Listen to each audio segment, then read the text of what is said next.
शहराची शांतता बिघडवण्याचा प्रयत्न करू नका, आम्ही हिंदू जशास तसं उत्तर देऊ, मंत्री संजय शिरसाट यांनी ओवेसींना इशारा दिला. यमान तर जातीवादीच आहेत ना. हे हैदराबादचे नवाब या ठिकाणी येऊन इथलच्या मुसलमानाची माथी भडकवण्याचं काम हे करणार आहेत.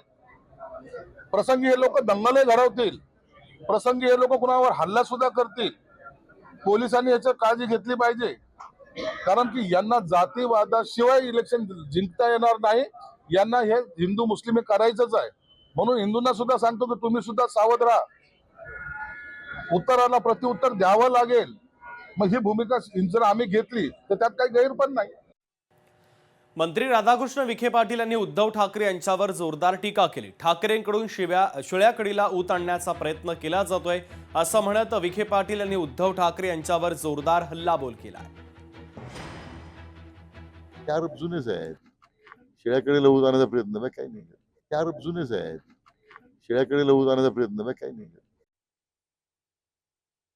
शिल्पा केळुसकरांच्या विरोधातील सुनावणी ऐकण्यास हायकोर्टानं नकार दिला. तुमची काहीही मदत करू शकत नाही, उच्च न्यायालयाची ही टिप्पणी. निवडणुकीसंदर्भातल्या 10 याचिका ऐकण्यास त्यांनी नकार दिलेला आहे.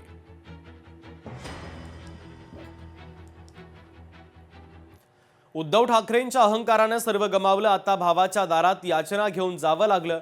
भाजप आमदार राम कदम यांनी टीका केलेली आहे.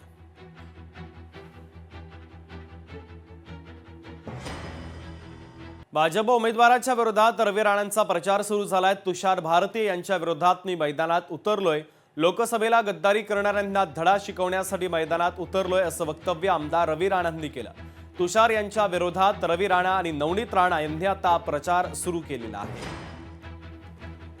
ज्यांनी लोकसभामध्ये गद्दारी केली, गद्दारी करून आपल्याच पक्षाच्या उमेदवाराला पाळण्याचं काम केलं, अशा गद्दारांना धडा शिकवण्यासाठी स्वतः नवनीत राणा सुद्धा उतरले आहे, मी उतरलो आहे की ज्यांनी हिंदुत्वाच्या विचाराला सोडून स्वतःच्या स्वार्थासाठी अनेकांशी हात मिळवणी करून ज्या गद्दारांनी तेव्हा धोका दिला त्यांना जनता धोका देणार आहे.